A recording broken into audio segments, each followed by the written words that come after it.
Hari ini kita akan belajar kembali firman Tuhan. Sebenarnya saya mau ngomong banyak hal tentang kedalaman hubungan dengan Tuhan, tentang pribadi Tuhan, dengan hal yang Tuhan mau kerjakan di masa yang akan datang. Saya percaya ada perkara-perkara rohani yang Tuhan sedang siapkan dalam setiap pribadi kita masing-masing dengan kadar yang berbeda-beda. Tapi kebanyakan orang ternyata masih pusing dengan problem dan masalahnya, masih terjebak dengan banyak dosa dan kelemahan, proses dan peremukan yang terjadi. Dan beberapa orang bahkan hampir menyerah karena masalah yang dihadapi bertahun-tahun tidak selesai-selesai. Makanya segala sesuatu yang harus kita ambil, keputusan apapun itu, kita harus tanya Tuhan dahulu. Kalau keputusan yang kita ambil ini kita tanya Tuhan, kita akan lebih mudah menghadapi masalah dan persoalan, karena kita berjalan sesuai dengan keputusan Tuhan. Tapi kalau kita ini ngotot karena kebodohan, karena ketidakmengertian, karena kurangnya pengetahuan akan kebenaran firman Tuhan, sehingga kita ambil keputusan yang salah, dan sekarang kita sedang menanggung akibatnya, karena keputusan-keputusan kebodohan kita di masa yang lalu, ketidakmengertian kita di masa lalu, dan hari ini kita mulai tanggung sendiri akibatnya. Tuhan itu masih penuh belas kasihan. Ini sebagai pelajaran yang mahal. Untuk kedepannya, semua keputusan yang kita ambil, kita harus serahkan dulu kepada Tuhan. Kita minta petunjuk Tuhan. Apa yang harus kita kerjakan dan apa yang tidak harus kita kerjakan. Supaya hidup kita semakin hari semakin berkemenangan. Dan hari ini banyak sekali saya terima konseling dan terima beberapa masalah dari beberapa jemaat. Dan ternyata mereka struggle dan hampir nyerah. Bahkan ada beberapa orang udah ambil keputusan mau bunuh diri. Kenapa bisa ngambil seperti itu? Karena merasa Tuhan tidak mampu menolong lagi. Merasa Tuhan tidak sanggup lagi melakukan breakthrough dan terobosan. Dengerin baik-baik Bapak Ibu. Bagaimana mungkin kalau engkau masih berkutat dengan masalahmu, Tuhan mau melimpahkan perkara-perkara ilahi, urapan yang besar, otoritas yang besar, berkat yang besar. Kalau kamu sendiri masih berkutat dengan problem, dengan masalah sakit hati, masalah kecewa, masalah kepahitan, masalah luka batin, masalah selingkuh, masalah perzinahan, yang hal-hal dasar itu harusnya kita tinggalkan, tapi kita masih terjebak di sana. Kalau kita masih muter di masalah itu, hari ini kita mesti cari Tuhan sungguh-sungguh. Minta pelepasan, minta pemulihan, minta breakthrough dan terobosan. Pak, saya udah capek, sudah gak sanggup. Dengerin baik-baik. Tuhan hari ini masih tersedia. Kuasanya, urapan, otoritasnya masih tersedia sampai hari ini. Apapun yang kau hadapi alami, kelemahanmu, masalah keluargamu, kondisi keuanganmu, bisnis usahamu, hubunganmu dengan mertuamu, dengan orang tuamu, dengan anak-anakmu, dengan orang lain yang sedang kacau dan berantakan, Tuhan masih memberikan kemampuan untuk kita mengambil keputusan yang benar. Dan Tuhan akan sanggup memulihkan kalau kita datang mencari Dia dengan sungguh-sungguh. Sekarang buka di Yesaya pasal yang ke-40 mulai ayat yang ke-29. Dia memberi kekuatan kepada yang lelah dan menambah semangat yang tiada berdaya. Tuhan kita itu hebat. Tuhan selalu memberikan kemampuan dan kekuatan. Selama kita mencari Tuhan, hati kita nempel kepada Tuhan, hati kita mencari Tuhan dengan sungguh-sungguh. Kita berdoa, kita menyembah Tuhan, kita belajar firman, kita minta pertolongan Tuhan. Tuhan selalu memberikan kekuatan yang baru kepada kita. Tuhan selalu memberikan sesuatu yang ilahi. Dia memberi kekuatan kepada yang lelah dan menambah semangat kepada yang tidak berdaya. Itu hobinya Tuhan. Bukan malah menghancurkan, bukan malah melemahkan. Tapi kalau manusia, kerjaannya melemahkan, menghancurkan, merongrong, menuduh, menghakimi. Tapi Tuhan kita yang kita sembah, Dia akan memberikan kekuatan kepada yang lelah dan menambah semangat kepada yang tidak berdaya. Masih ada kekuatan untuk kamu bisa berjuang dan berjalan bersama Tuhan. Masih ada masa depan. Masih ada kekuatan secara ilahi yang Tuhan akan berikan dalam hidupmu.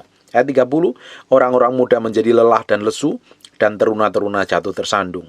Tetapi, perhatikan baik-baik, orang yang menanti-nantikan Tuhan mendapat kekuatan baru. Mereka seumpama raja wali yang naik terbang dengan kekuatan sayapnya. Mereka berlari dan tidak menjadi lesu. Mereka berjalan dan tidak menjadi lelah. Ada pengharapan. Tuhan akan berikan kemampuan dan kekuatan. Hari ini kau nyerah. Udah putus asa, Pak, saya udah capek ngadepin suami saya. Pak, saya udah capek menghadapin istri saya. Tuhan berikan kemampuan dan kekuatan. Selama engkau menanti-nantikan Tuhan, kau berdoa. Kalau udah dipenuhi Roh Kudus dengan tanda berbahasa, pakai bahasa rohmu. Berdoa terus. Semakin banyak, semakin bagus. Pakai bahasa rohmu dimanapun berada. Kalau belum dipenuhi Roh Kudus, minta dipenuhi Roh Kudus. Minta kekuatan Tuhan. Datang kepada Tuhan. Berikan kemampuan yang baru. Tuhan akan limpahin kekuatan, kedahsyatan, kuasanya melimpah dalam hidupmu. Dan Tuhan sanggup membawa kita yang sudah letih lesu, diberikan kekuatan, kita berlari dengan otoritas ilahi, berlari dengan kekuatan ilahi, dan kita berjalan dan tidak ada lelah-lelahnya. Karena ada kuasa Tuhan. Yang kita lihat jangan problemnya. Jangan fokus pada masalahmu. Jangan fokus pada dirimu sendiri. Jangan fokus pada istrimu. Jangan fokus pada suamimu. Fokus kepada tujuan Tuhan yang ilahi. Fokus kepada pribadi Allah. Kita kejar Tuhan, kita nantikan Tuhan di dalam doa. Lu menanti-nantikan Tuhan itu gak tahu kapan waktunya terjadi terobosan dan breakthrough loh. Kita hanya menanti aja, nunggu. Seperti kita datang ke dokter gigi, mau periksa gigi, dan nunggu antrian. Karena antriannya ada 5-10 orang. Kita nunggu sampai susternya panggil, masuk, baru kita masuk. Menanti ya menanti, nggak ngapa-ngapain. Kita datang kepada Tuhan, kita dengerin suara Tuhan. Jangan pakai kekuatanmu sendiri. Jangan pernah menyelesaikan masalah dengan kekuatanmu sendiri. Masalahmu tidak akan selesai, tak malah akan muncul masalah-masalah baru. Datang kepada Tuhan, nantikan Tuhan, dengerin Tuhan ngomong bicara apa, keputusan apa yang harus kamu ambil. Belajar mendengar suara Tuhan. Jangan ikutin emosi. Selama ini kamu ikutin emosi, hawa nafsumu, amarahmu. Sekarang diam. Diam menanti-nantikan. Dengerin sampai suara panggilan suster itu. Nomor sekian, masuk. Kamu dengerin suara Roh Kudus. Datang, dengerin suara Roh Kudus. Keputusan apa yang harus kamu ambil. Menanti-nantikan dengerin suara Tuhan. Baru kita bisa ambil keputusan. Jangan segala sesuatu pakai nalar. Jangan segala sesuatu pakai akalmu sendiri. Sesekali kita meski menanggalkan itu, menyerahkannya kepada Tuhan. Kalau ada orang-orang hari ini yang sedang putus asa, yang sudah nggak tahu jalan keluar bagaimana. Saya kemarin ketemu ada orang dekat. Ini orang udah saya layani dekat dengan saya. Pak, saya udah nyerah, kalau bisa Tuhan panggil. Tuhan nggak bakalan panggil. Tuhan punya rencana atas hidupmu. Pak, saya udah capek ngadepinya. Saya bisa Tuhan panggil saya deh. Hari ini juga dipanggil nggak apa-apa. Dengerin baik-baik, Tuhan tidak akan pernah panggil. Karena rencana Tuhan belum selesai dalam hidupmu. Waktu kamu nyerah seperti itu, Tuhan akan berikan kekuatan yang baru untuk kamu melakukannya. Tuhan sedang ngurusin hatimu. Bapak Ibu, kalau kita ini menghadapi masalah sebenarnya, kan saya udah ngomong berkali-kali, kalau Bapak Ibu dengerin khotbah saya, pasti saya sering ngomong begini. Waktu kita menghadapi masalah dan problem, Tuhan itu sedang berurusan dengan hati kita. Kita itu sedang dibentuk, diproses, mau dipakai untuk rencana yang besar ke depan. Jangan lihat masalahmu hari ini, lihat rencana Tuhan ke depan. Masalahnya selama ini kita lupa kita punya Tuhan. Kita lihat persoalan kita. Kita lihat masalah kita. Kita lihat kekuatan kita udah lelah dan capek. Udah rasanya putus asa. Dengerin baik-baik. Tuhan belum selesai dengan hidupmu. Kalau hari ini engkau berikan napas, masih dicukupi semua kebutuhanmu, kamu bisa melakukan aktivitas apapun dengan baik. Tuhan belum selesai dengan hidupmu. Masih ada rencana ilahi yang besar dan dahsyat yang Tuhan sedang siapkan. Ulangan 32 ayat 11. Laksana Raja Wali menggoyang bangkitkan isi sarangnya, melayang-layang di atas anak-anaknya, mengembangkan sayapnya, menampung seekor dan mendukungnya di atas kapaknya. Untuk sebuah Raja Wali mengajari anak-anaknya untuk terbang tinggi, yang masih anak-anak, sarangnya digoncang balikkan, ditendangin, dirusakin. Supaya apa? Supaya anaknya belajar terbang. Dan untuk kuat, kokoh, dan mandiri. Supaya apa dia? Tetap berdiri teguh, memiliki kekuatan, bisa terbang sendiri, bisa mencari makan sendiri. Dan Bapak Ibu, kalau hari ini kita menghadapi masalah problem, tekanan hidup dalam bentuk apapun juga, Tuhan tidak pernah berhenti dengan hidupmu. Tuhan belum selesai dengan hidupmu. Tuhan masih mau melakukan hal besar atas hidupmu. Hari ini datang kepada Tuhan, nantikan Tuhan. Lihat, ada rencana besar yang Tuhan sediakan. Ada rencana ilahi yang Tuhan sediakan dalam hidupmu. Ada perkara ilahi yang ajaib dan dahsyat yang sedang menunggu. Jangan lelah. Kejar Tuhan, cari Tuhan, datang kepada Tuhan, minta pertolongan Tuhan. jerit sama Tuhan. Tuhan, aku sudah nggak mampu.